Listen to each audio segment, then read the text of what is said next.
Alright fellas, here we are back on Pokemon Masters, and today we're going to be looking at the Paulo and Tina Pokefair Scout and seeing should you summon for them or not. But before the video begins, tomorrow is the last day to enter the giveaway for the $25 United States dollar gift card. Obviously I will translate all the money and all whatever to whatever country you're in. You can participate no matter what country you're in, as long as you meet some criteria and whatnot. The rules and details are in the description of that video. It'll be in the iCard as well as on the featured section of my channel. So go ahead, check that out if you have not. Anyway, so looking at this double feature scout here, it's pretty new, right? I mean, the last time we got something like this with Paulo, who is a 5-star, right? He's the Pokefair limited unit. Tina is a 4-star, right? And she's probably going to be limited to Paulo's banner as well. Maybe she'll return like on Lear's banner, but I doubt it. I think she'll probably be exclusive to Paulo's banner. But that is pretty much, this is like the second time we've ever seen this, right? First time being Lear with Rachel and Sawyer being 4 stars on his banner, right? Which is interesting for sure that they're making these guys Pokefairs, but it makes a lot of sense really, right? So yesterday we got the announcement of a new trailer, which was for the ending of the villain arc. You can go ahead and watch that. It's on the Twitter as well as their official YouTube channel. It pretty much announced all of the executives and the Variety Scout banner, as well as Paulo and Tina coming as well, and the events and whatnot that coincide with that. So yeah, that was neat. But we'll be looking at Paulo and Tina's Pokefair Scout and seeing should you summon or not. So just out the gates, I'm going to probably say just skip the banner for sure, because obviously looking at this entire month, there is at minimum 4 more valuable units than Paulo, at minimum. Like, you've got the 3 Neo Champions, all of which are extremely just insane, busted, broken, whatever you want to call them, right? They're all insane units. And then you've also got, later in the month, you got Palmer here. Palmer is just an insane damage dealer, as well as having the utility he does with his normal zone and whatnot. And we'll go into him over in his own video, right? Because that's just going to be a whole fucking situation. I'm going for Palmer myself, but that shouldn't really influence your decisions at all. But whatever, I digress. This just pretty much solidifies to me that Paulo and Tina, their banner is not really too worth going for. Obviously, I can understand wanting to go for them, though, right? You got Paulo and Lycanroc, a combination which has been built up ever since, like, I think the end of the PML arc, like the beginning of the villain arc even, like, so at least 2 years ago, this was being built up and hyped up and whatnot, having Paulo and Lycanroc. Tina, obviously, she made herself a late introduction. She was, obviously, I'm pretty sure she was in the beta, right? Under a different name. I think it was Camilla. I could be wrong about that. But she's obviously came back, I think it may have been around a year ago now. I forget actually. It was one of the Paulo interludes. I think it was probably maybe around a year ago, if not a little bit less than that, where we saw her introduction as well. And obviously we're going to be getting her with Flareon. Very interesting for sure. So yeah, I'm going to say you shouldn't summon for this banner just because Paulo, overall as a character, like the sync pair and whatnot, and Tina as well, are not very valuable or very strong. Well, they're strong for sure, but they're not like strong enough to like warrant a necessity on summoning, right? Just not strong enough to meet the same levels of strength as the Neo Champions or like Palmer or even probably Argenta, I would say, right? I'd say definitely not for sure. But looking at their kits, let's go over them, right? So I'm going to focus a little bit less on Tina. I'll go over her in more of a brief sense, but I think Paulo obviously is going to be the big focus here. Tina is obviously being a 4-star. You have a lot higher of a chance to pull her on Paulo's banner. So if you do have the intent to summon for Paulo's banner, or on Paulo's banner, and your intent, I guess, is to get Tina, then you'll have a lot higher of a chance to get her than you will Paulo. I have a feeling you'll probably get her within the first, few multis for sure. It's not really a difficult thing to pull her if that is your goal. If your only goal is Tina, then maybe throw in a couple multis or like daily discounts. I probably will be doing daily discounts myself because I would like to at least pull a copy of Tina, not only because of the content I can make with it, but because I think she's a relatively interesting sync pair, especially being a 4-star. So figure I may as well do dailies for her, especially because I'm already doing a lot of dailies as it is, but whatever. So anyway, let's look at Paulo and Lycanroc and see how strong they are, right? So he is a sprint-based pair with the EX role of a support. Obviously, Paulo's going to have an EX role. Pretty sure all new characters this update do. Yeah, all new characters do, plus the returning Serena and Zygarde. Tina does not have any EX role being a 4-star. But having the base sprint roll is solid enough, right? I don't really have a problem with sprint rolls for the most part. Having the sync countdown is definitely nice. But the EX roll of being support is really, really good for sure. Getting those sync buffs in as fast as possible, very, very good. Obviously, he's a rock type. His Pokefair drops tomorrow, lasts until October 4th, meaning he's got a full month of being active. Just, you know, no middle ground, just straight up a month. I think, what, 31 days probably? Yeah, no, 30 days. So, yeah, there's that. His stats here. Looking at his stats at level 140, he's got the 650 HP, which is fine, 424 attack, which is good, 190 in both defenses, which is pretty solid, 463 speed, which is a great speed tier. Overall, his stats are really solid for sure, 100%. Especially if you obviously give him the roll upgrades, including, you know, the EX roll upgrade is level 150 as well. If you give this guy level 150, he's literally gonna have, and plus the EX roll, of course, and the EX, he's gonna have 280 in both defenses, which is absolutely funny. That's insane to me. Like, if you want to look at this guy, level 150 EX, level 150 EX plus the extra stats you get here from the EX roll. My gosh, this guy's gonna have insane stats. It's pretty damn good. But obviously, that's most units in the game that now have an EX roll, honestly. But yeah, base stats overall pretty good for a, yeah, just for a general sprint character, right? These are very good stats. Attack's good, speed's good, defenses are pretty solid as well, so it's good. Nothing else really to go over here in this area. He does not actually have any theme skills other than Rival, Knowledgeable, and Rock, which is fair, I guess. I mean, I don't really... did Lear and Sawyer have more... Lear, Sawyer, and Rachel have more theme skills at all? Well, seems like not. Oh well, that's fair enough, I guess. So, low amount of theme skills, but I guess that's kind of warranted being a Paseo exclusive character, not really having a region or anything like that, so that makes sense. But looking at his passives here, he's got reduced the sync move countdown by 1 after using the user's max moves, because he does have those. Extends duration of a sandstorm when a sandstorm is caused while the user is on a field, which he can also do with his max move. And he protects all allies from damage from a sandstorm. So he's got that Irrita passive where he's able to just completely negate all damage done to allies by sand, which is great because Irrita does it for hail. I feel like it's an ability that a lot of people don't really... I don't know, talk about too much, I guess. I don't know. It's not like the biggest thing ever, but I do feel that this is definitely an rated ability for sure, being able to negate all damage from these field effects, which is good. Quick move sync countdown 9 reduces sync move countdown by 1 when using a move with the quick move effect tag, which is a Cell Rock here. Quick move physical boost 1/9 increases physical moves next by 1 when using a move that has a quick move effect tag. These abilities here, obviously the Paulo's Resolve ability is good. Extending Sand, having the sync countdown when using a max move, as well as having the Sandstorm protection. That's a good ability for sure. But these abilities relating to using the quick move, in my opinion, are a little unnecessary, because the quick move, minimum 75 base power, you're not going to be hitting too hard with it, and while you are going to get sync countdown with it and physical boost next with it, I feel like it probably would have just been better to use Stone Edge or something else, honestly.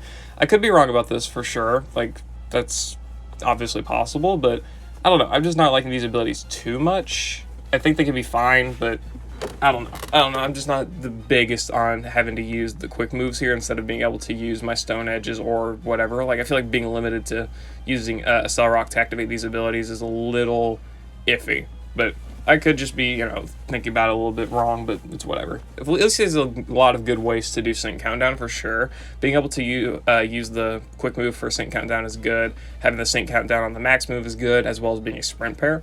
So obviously all the sync countdown is really, really good for sure.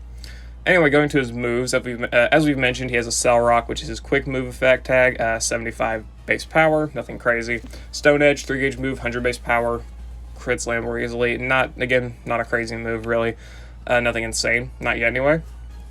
And then his buddy move here, Willful Howl. Activation condition is when a user uses the same move once, and the deactivation condition is that it cannot be deactivated.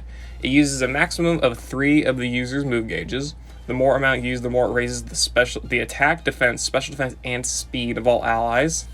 Wow. Can be raised to a maximum of 4 stat ranks, and increases the physical moves next of all allies by 2.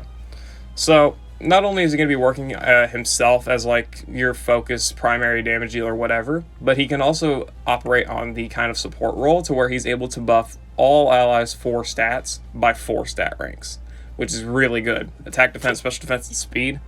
That can be good, especially the defenses and speed part. That's amazing because you got yourself that gauge efficiency as well as being able to take hits, which is just good.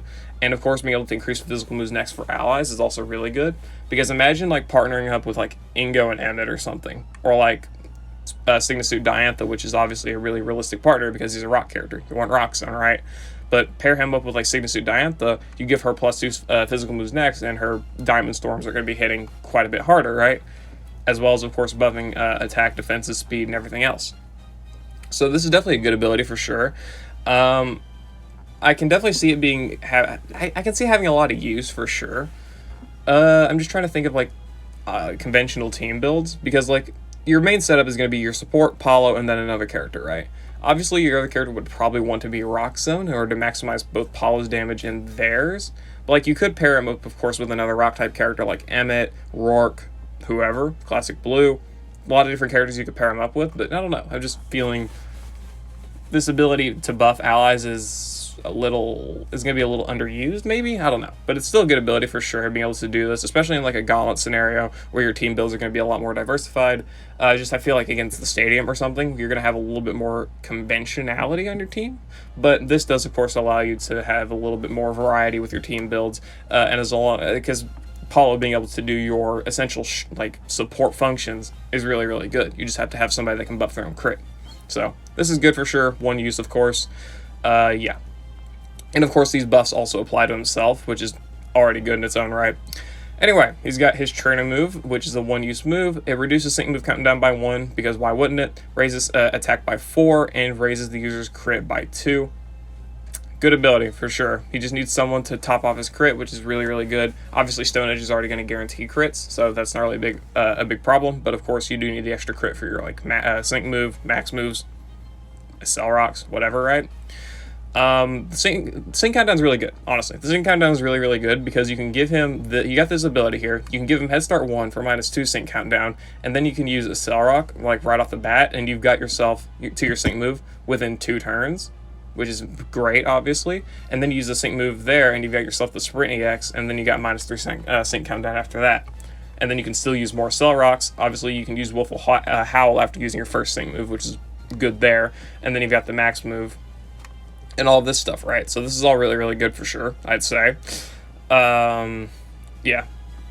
Attack power is increased during a sandstorm for a sync move. That's very, very good.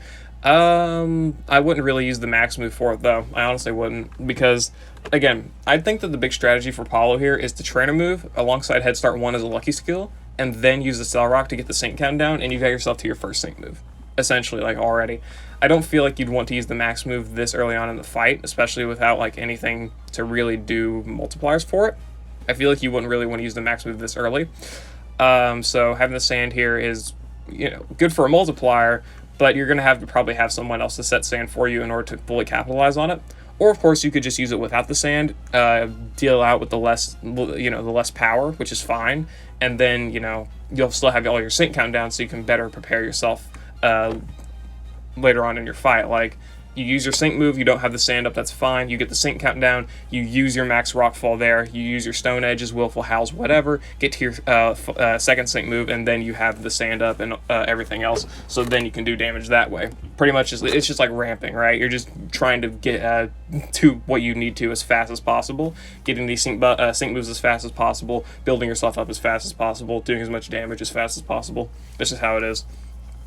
So as a base kit, not a bad base kit for sure. Still a little bit gimmicky, I would say. And definitely not as crazy as like the Neo Champions or anything. I don't think that needs to be said. The Stone Edge base power is pretty low. The max moves are good for sure. Sync multiplier here is pretty good as well. Trainer moves pretty solid. Willful House solid. Not too big on these quick move abilities, but you can definitely make use of them with the sync countdown and whatnot. And then the ability to extend sand, as well as having sync countdown after using the max move and protect allies from sand damage. All very, very good abilities for sure. Just nothing crazy like a lot of these Master Fairs are doing, or the utility that like Palmer's able to bring. Because a lot of the stuff that Paulo does here, you don't really need. Like, if you want sand, you got Ingo as a support. That's already pretty valuable. You already have other characters that can extend sand or set it a lot, like Bertha. Bertha sets a lot of sand. Cynthia, she extends sand. I can't think of anyone else. I think Raihan is able to extend weather. I think. I could be wrong. Or Anniversary Raihan, I mean. Actually, I think normal Raihan may be able to as well. I don't know. But yeah, you got characters like that. Rock isn't really hurting too much for damage dealers. I mean, if we want to go ahead and look at Rock here, I know we have Rourke as a free option. We've got Olivia as well. We've got, obviously, Emmett, who has had... Emmett, who's had quite a few reruns.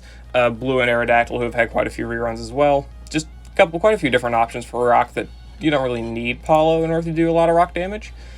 The max move are fine as well, of course, but I don't think they need to be too considered, I guess.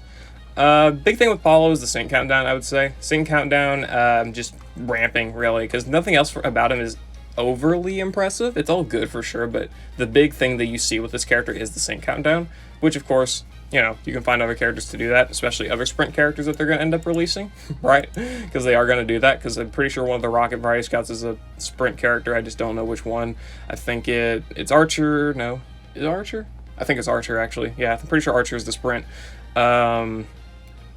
Yeah, so there's your sprint. But yeah, no, I'm kidding. Don't go for Archer either. Not deliberately, anyway. But yeah, Paulo, he does a lot of good stuff for sure, I'd say, but nothing super valuable as a pickup, I would say.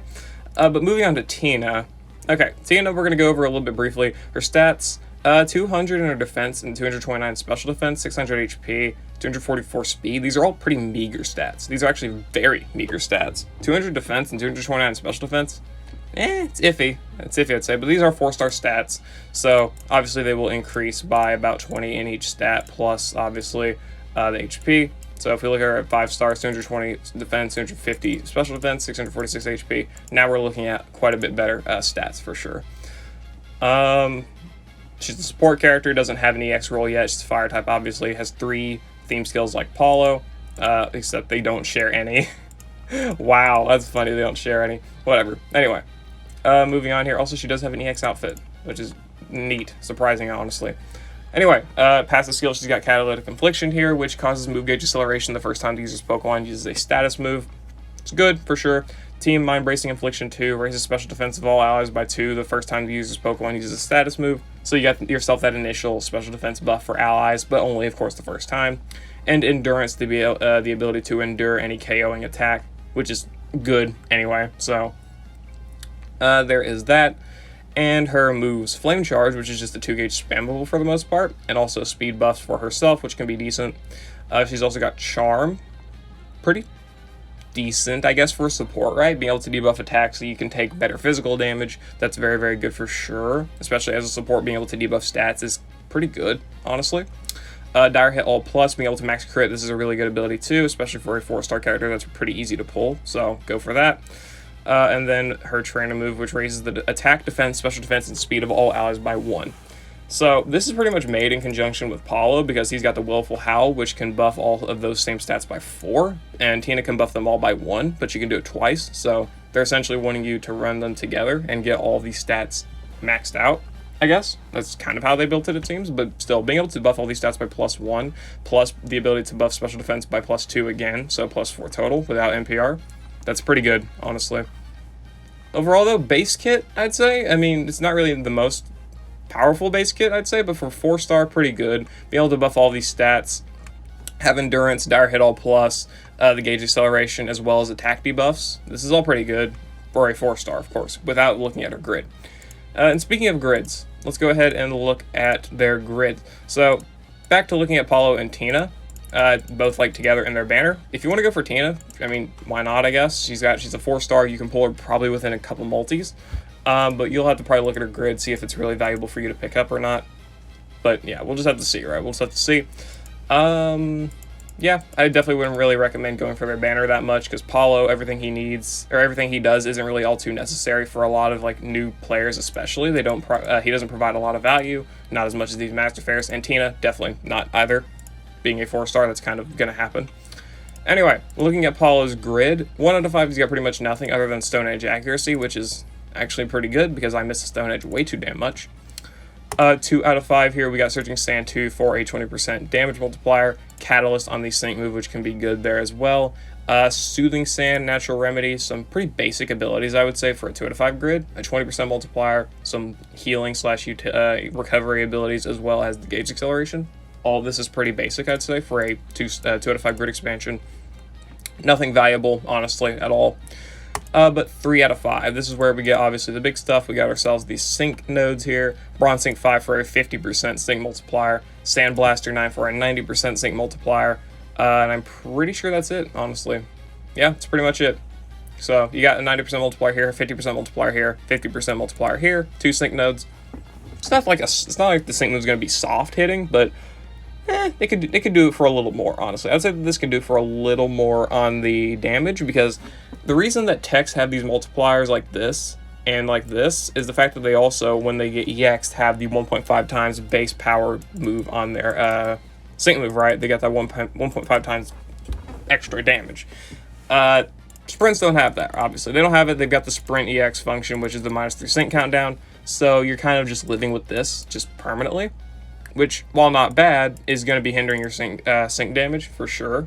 But honestly, these nodes definitely not bad for sure, especially because you can also get some other stuff while going for them. Like this, you can easily build a grid like this for a full sync damage multiplier grid, as well as having the max rockfall power up here, and the Surging Sand 2 for a little bit extra power on your Stone Edges and Accel Rocks. So there's that. But overall, let's see, we got Fierce Entry 2, which is not really worth picking up. Trainer Move Pep Rally 2, this can be good, but honestly, I probably wouldn't pick it up either, because you've still got the Willful Howl. Plus 4 speed for all allies should be good enough, but if you find you have gauge issues, obviously you can build a little bit of utility around this here, and end up picking this up if you need to. First Sync Move, Quick Move, Restore Quick Move MP1, restores 1 MP to the user's quick moves after using a Sync Move. Probably wouldn't do this. Unless, like, I guess you're in a longer battle, maybe, because, like, I guess this is your only way to restore NPR on Accel Rock, but the only thing you're really going to be using Accel Rock for is the sync countdown and the physical boost, which is good, but honestly, you're not going to need the NPR in a stadium battle or probably high score event battle, assuming we get a rock high score event anytime soon, which is unlikely. This is definitely more geared towards the Legendary Gauntlet, which can be good, but honestly, I feel you probably want to capitalize on your like your nuking damage or your other utility abilities other than this. So probably nothing crazy here. Surging Sand 5, a 50% damage multiplier. He definitely does need this because Stone Edge is not like the hardest hitting attack ever, so any extra damage would help this for sure. But you probably are going to be focusing more on a sync nuke than anything else, so maybe don't pick this up. Sharp Entry 1 if you want to max his crit on his own, but you're probably going to be bringing a support anyway. So I would say you probably don't need this, but you could obviously build a team setup with him that doesn't require support, because obviously he's able to do these abilities on his own, but obviously that team would be more niche and more unconventional than anything. But for most conventional teams, you'd bring a support that can buff crit for him. So most of the time you're not going to be needing this, unless of course you want to do some weird teams where you don't use the support, which is fair, but still. Anyway, so that is the 3 out of 5 grid for the most part. I'd say it's a relatively not bare bones, but it's a relatively run-of-the-mill grid. It's nothing crazy, it's nothing insane, it's just kind of how, it's a pretty average grid honestly, nothing too crazy, some sync multipliers, a couple DPS multipliers, some minor utility stuff. Nothing insane, honestly, nothing insane. Paulo's pretty average of a character, I would say. Nothing super spectacular in terms of the grid, of course. Looking at 4 out of 5, Bogo on Accel Rock, not worth it. Head Start 1, obviously this can be a good ability, but I would say it's not worth the 4 out of 5. But you could definitely make good use of this, being able to have Head Start 1 here, plus in your lucky skills, and then using this. You could then have all of your sync countdown instantly. But honestly, it's not going to be much different from having Head Start 1 as a lucky skill, the sync countdown from the trainer move here, and then using your Accel Rock for the sync countdown at that point. It's not going to be much different. So honestly, the Head Start 1, nothing super crazy. And 5 out of 5, Defense Destroyer 9 on Accel Rock, and Max Move, Team Free Moves Next. Both of which are good abilities in their own right, but not really if you want to look at this guy's grid as a whole. Because again, you're really just going to be running the Sing Nuke stuff, so the Defense Destroyer honestly doesn't do too much for him. I would say, I would say this doesn't really do too much, really. Like, debuffing defense is obviously really good, but you could bring someone else that's more like dedicated to that role, and this isn't activating any multipliers, so I wouldn't say there's anything super crazy about the Accel Rock Defense Destroyer. And then the max move Team Free moves next. This is just a massive utility type of ability, and it can only work once. Nothing really insane. It's like Signature Brendan's trainer move. You got that free moves next once, and then you're kind of relying on him to get his own free moves next afterwards. So this also isn't really necessary because you're not really going to have gauge issues either, because he's got the +4 speed after using Willful Howl for all allies. So yeah, nothing really crazy here. Overall, not an insane grid. Nothing super crazy that makes this guy go to a new level of strength or anything like that. He's just pretty average for Pokefair standards, I'd say. Good, nothing valuable. That's honestly my opinions. But let's move on to Tina's grid. 4-star grids and whatnot. Okay, so looking at Tina's grid, 1 out of 5, nothing crazy here. Literally nothing at all for the most part. 2 out of 5, Team Sentry entry 1 for team defense debuffs. Team Wise entry 1 for team special defense debuffs. Charm, Flabbergast, and Train Move NPR. Oh, and Scorching Touch. Okay, so she actually, at 2 out of 5, she has actually got quite a bit. I'm just going to look at her grid as a whole, honestly, because you're going to candy her, if anything. Like, if you're going to summon on Tina's banner, you're probably going to pull dupes of her while going for Paulo, and if you don't, you're just going to candy her. Because it's a 4-star, 4-star support candies are kind of rare, but, like, nothing super rare to where, like, you're forced to, like, summon on a banner in order to get dupes, right? It's not like 5-star candies. Like, not at all. So, overall, looking at her abilities, Charm Flabbergast is not bad, being able to confuse the enemy, as well as Flame Charge Scorching Touch. Burn and Confusion, both on this character. Not a bad ability for sure. Kind of random, I would say, because we're getting a lot of confusion. Like, I don't know, is Flabbergast, let's see here. Let's look at just the units that have Flabbergast in this data mine. So, we've got Leaf and Tina, 2 characters, right? And then we've got Gobsmack. I'd noticed this when we were looking at the data mine. Okay, hold on. Not fire. I was fucking sorted by fire. No wonder. Dumbass. Looking back at Flabbergast, it's not fire. Okay, Leaf, too. And Olivia. Olivia, Leaf, both Leafs, and Tina here all have the ability to confuse via Flabbergast. And then if we look at Gobsmack, we've got Archer and Blue and Zapdos and Falconer, all of which would have Gobsmack. So that's 7 characters in this data mine out of like 12, I think, that can do fucking confusion for some reason. So I don't know why they keep doing this. Burn, this isn't bad, of course. Nothing super crazy though, obviously. Good against UC, about it. Charm Move, Gauge Refresh, this is pretty solid for gauge efficiency that you probably won't need it because she's got the Catalytic Infliction here. Catalyst on her, Catalyst here for her Sync move. First aid 4, by the way. Nice healing. But yeah, Catalyst here as well as the speed buffs from her trainer move. And of course NPR on the trainer move if you go for that for extra speed buffs. So there's that. Fire Guard, nothing insane, I guess, unless you're fighting Moltres. But, you know, this isn't a bad ability, I'd say. But nothing overly impressive, I guess. Trip Up 9, lowering target speed. We got a lot of characters that can do this, honestly. Being able to debuff speed is nothing super impressive anymore. But not a bad ability, I guess, because like if you do want to run her with a character like that has Cakewalk or whatever else, or is it, I think Chase Down is the DPS version, you can go ahead and, if you, of course, use her as a support character, just use your flame charges and then, yeah, use his attack move. So use your flame charges, buff your own speed, lower enemy speed, and then you're helping out your Cakewalk characters. So there you go. Team Inflict and Heal 3, 40% chance to restore HP of all allies when a status move used by the Pokemon, user's Pokemon is successful. I can't fucking speak. So essentially, it's like what Team Fist Bump, but it's a utility move or status move and not an attacking move. So pretty much that, and it's got a 40% chance to activate. Not a bad ability in its own right, but honestly, the reason this is super crazy for like Palatine's Mallow, for example, is because it's guaranteed. She's got Team Fist Bump 9. So if you would have only made this ability guaranteed, I feel like it would have done a lot more for her. But other than that, looking at all of her abilities, I would say that the First Aid 4 and Catalyst, and then not Dire Hit All NPR, but I got to go for it. And then the Trainer Move NPR is probably your best pickups here. Trainer Move NPR to buff all of these stats as much as you possibly can. And then, of course, First Aid 4 for her own version of healing. Catalyst for gauge acceleration and all of that. all very good abilities just in their own right. And then at that point, you can kind of pick up whatever you like. I would say probably the Team Inflict and Heal 3. That's a good ability in its own right. You can go ahead and pick that up there. If you want to, of course.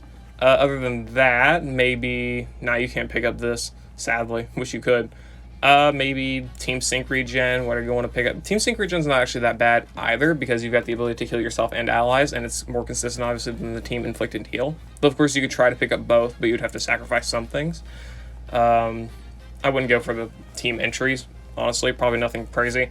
Healing Sun, if you're on a Sun team, may be good for you.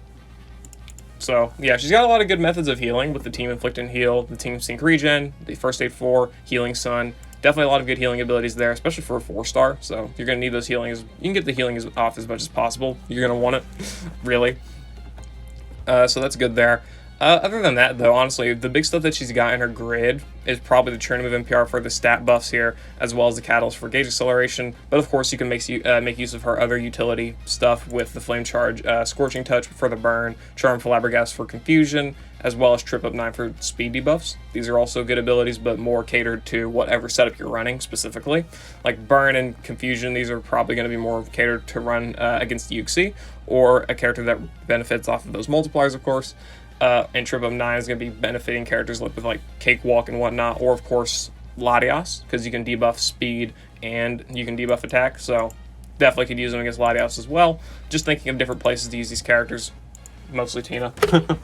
Anyway, yeah, overall, that's my thoughts on these Paulo and Tina double Pokefair Scout. Paulo doesn't really bring too much that he is like super insane to the battle. For sure, he's good, 100%, and he's got a lot of good sync countdown stuff, which is great for a sprint character. I feel he excels better in this area than Nimona does, honestly. But of course, nothing super insane, nothing like game-breaking or ground-breaking or anything like that. Ground-breaking, sandstorm, sand, rocks. Ha, I'm funny. Yeah, anyway, yeah, there's that. Tina, overall, really good for a 4-star. I'd say if she's for a 4-star like level of strength, she's good. Sync pair overall, pretty average, meager, I'd say. Nothing super insane.